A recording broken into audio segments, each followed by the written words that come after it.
After watching Japanese children, I kept wondering about something. What were these children learning so early that had nothing to do with flashcards, expensive toys, or endless lessons? The answer wasn't one secret. It was 7 ordinary habits. In the first years of life, the brain is building connections at an extraordinary pace. Early relationships, movement, language, play, and everyday experiences help shape the developing brain.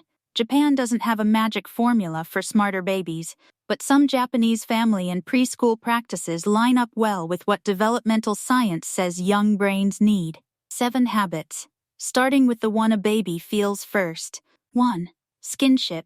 In Japan, skinship describes close physical contact between parents and children, holding a baby, cuddling, carrying them. Gentle touch during bathing or daily care.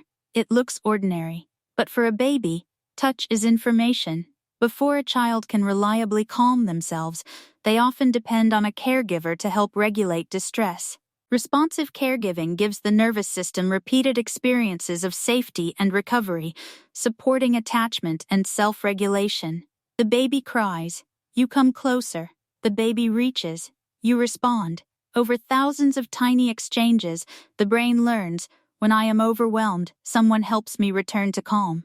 Eventually, the child begins learning to do that for themselves. 2. Otetsudai. Otetsudai means helping out.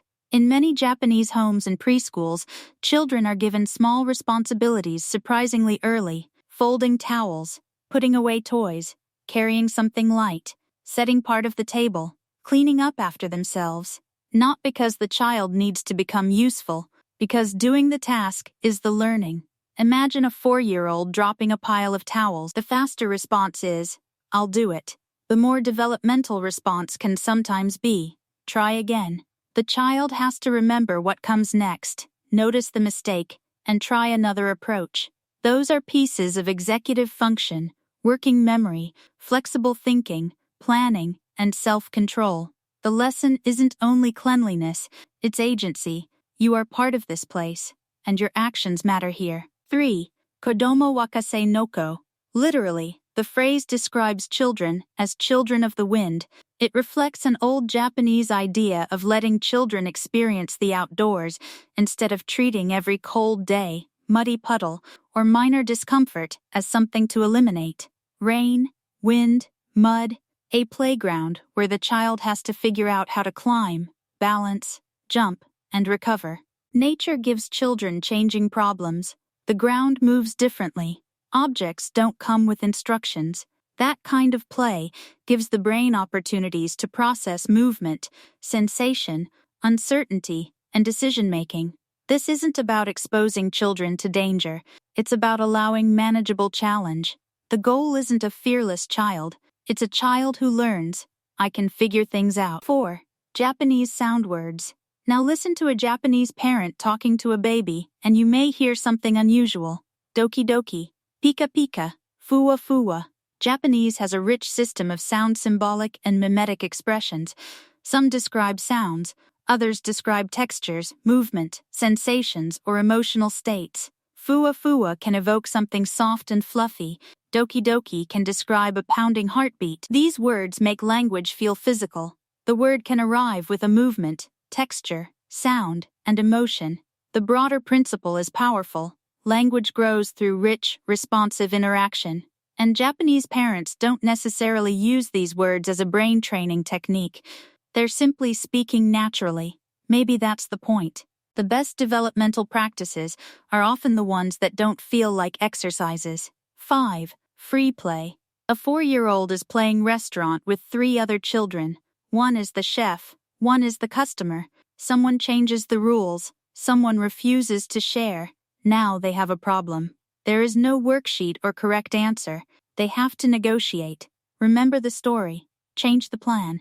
Control an impulse. Solve a disagreement. Japan's kindergarten curriculum places strong emphasis on learning through play and children's spontaneous activity, so the child isn't wasting time. The child is practicing how to think. 6. Wa. Wa means harmony, and the idea reaches deeply into Japanese social life. In many Japanese educational settings, Children are encouraged to notice how their behavior affects the group. Who is being left out? Did someone get hurt? What happened from the other child's point of view?